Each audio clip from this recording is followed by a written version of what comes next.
Hi friends. உலக நாட்டு தலைவர்களுக்கெல்லாம் ஒரு அச்சுறுத்தலாக அமெரிக்கா வந்து ஒரு நியூஸ் வந்து இன்னைக்கு வெளியிட்டிருக்கு. என்ன நியூஸ் அப்படின்னு பார்த்தீங்கன்னா, இது வரைக்கும் எல்லாருமே சர்வதேச நாடுகள், அதாவது வந்து வல்லரசு நாடுகள் எல்லாமே யூஸ் பண்ணிகிட்டு இருக்கிற எல்லோரும் வச்சிருக்கிற அந்த அணுகுண்டோட நேம் வந்து பார்த்திங்கன்னா B-10லேருந்து வரும். அதாவது பாம் 10 அதுலேருந்து ஆரம்பிக்கும். அதுலேருந்து பாம் 30 முடியும். அதாவது மூணு ரகத்துக்குள்ளாரையே வந்து பார்த்திங்கன்னா அந்த மாடலுக்குள்ளாரையே வந்து முடிஞ்சிடும். இப்போ அமெரிக்கா தயாரிச்சிருக்கிற இந்த மாடலோட நேம் வந்து பார்த்திங்கன்னா D-61. அதாவது வந்து இந்த நியூக்ளியர் பாம் அதை வந்து யார் சொல்லியிருக்காங்க, அன்றைக்கி அறிவிச்சிருக்காங்க அப்படின்னு பார்த்தீங்கன்னா NNSA, அதாவது வந்து அமெரிக்காவோட நேஷ்னல் நியூக்ளியர் செக்யூரிட்டி அட்மினிஸ்ட்ரேஷன். அவங்க வந்து இன்றைக்கி வந்து பாக்ஸ் நியூஸில் வந்து இன்றைக்கி வந்து அறிவிச்சிருக்காங்க. உலகத்துக்கே நான் தான் ராஜா அப்படின்னு கொக்கரிச்சிருக்காங்க. இந்த அணுகுண்டை யூஸ் பண்ணி ஒரு நாட்டு ஜப்பானை வந்து ஒரு செகண்டில் வந்து நிர்மூலமாக்க முடியும் அப்படின்னு சொல்லியிருக்காங்க. என்ன காரணம்னு கேட்டிங்கன்னா, ஜப்பானில் போட்ட 2ஆம் உலக போரில் ஜப்பானில் போட்ட அணுகுண்டை விட 24 மடங்கு சக்தி வாய்ந்த அணுகுண்டு அப்படின்னு சொல்கிறாங்க. இது அணுகுண்டு இல்லை, அமெரிக்காவோட அரக்கன்னு கூட சொல்லலாம். என்ன காரணம் கேட்டிங்கன்னா, 24 சாதாரண அணுகுண்டை விட 24 மடங்கு வந்து பார்த்திங்கன்னா அதிகமான பவர்ஃபுல்லான அணுகுண்டு. இந்தியாவில் இருக்கிறது பார்த்திங்கன்னா B-10 பாம் 10 அந்த லெவல் வரைக்கும் தான் இருக்குது. வல்லரசு நாடுகிட்ட பாம் 11 பாம் 12 இந்த ரேஞ்சில் தான் இருக்குது. இப்போ அமெரிக்கா வந்து தயாரிச்சிருக்கிற அணுகுண்டு பார்த்திங்கன்னா பாம் 61ங்கிற பாம் வந்து எப்போ யார் வந்து ஒப்புதல் கொடுத்தாங்க அப்படின்னு பார்த்திங்கன்னா, பைடன் அரசு இருக்கும்போதே இதுக்கு ஒப்புதல் கொடுத்துட்டாங்க.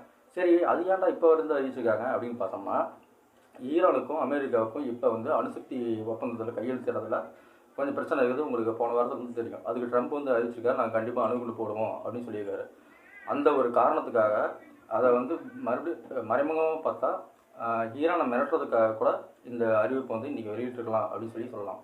என்ன காரணம்னா, ஈரான் பணியில் இந்த அணுசக்தி ஒப்பந்தத்தில் பணியில் அப்படின்னா நெதன்யாகு வச்சு, அதாவது வந்து இஸ்ரேலை வந்து தலைமையாக வச்சு போர் நடத்துவோம். நெதன்யாகு வந்து அது தலைமை ஏற்பார். அமெரிக்கா வந்து அது வழி நடத்துவோம் அப்படின்னு சொல்லியிருக்காரு. ட்ரம்ப் வந்து எனக்கு சொல்லியிருக்காரு. ஸோ வந்து இப்போ என்ன காரணம், என்ன எப்படி போயிட்டுருக்கு அப்படின்னா, ஈரான் ஒரு வேளை இந்த பிரச்சனையில் வந்து பணியில் அப்படின்னா இந்த காரணத்தை வச்சு கண்டிப்பாக வந்து அமெரிக்கா வந்து தாக்கும். இன்றைக்கி கொடுத்துருக்க இந்த ரிப்போர்ட், அதாவது வந்து இன்றைக்கி அறிவிச்சிருக்க இந்த அறிவிப்பு வந்து பார்த்திங்கன்னா சாதாரணமாக கிடையாது. அமெரிக்கா தயாரிச்சிருக்க அணுகுண்டு வந்து மிக மோசமான ஒரு அணுகுண்டு தான் இன்றைக்கி அமெரிக்கா வந்து தயாரிச்சிருக்கு.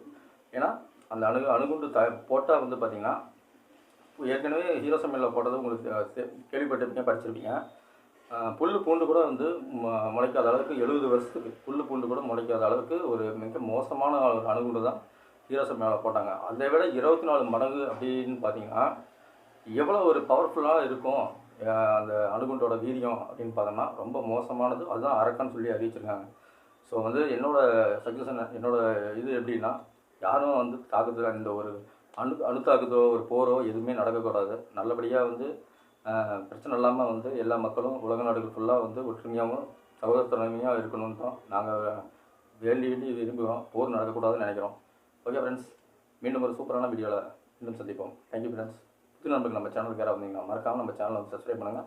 அப்படியே பக்கத்தில் இருக்கிற பெல் பட்டனை கிளிக் பண்ணுங்கள். அப்போ தான் நம்ம போடுற வீடியோஸ் வந்து உங்களுக்கு உடனுக்குடன் நோட்டிஃபிகேஷனாக வரும், வேர்ல்டு நியூஸ் வரும். ஓகே ஃப்ரெண்ட்ஸ், பாய்.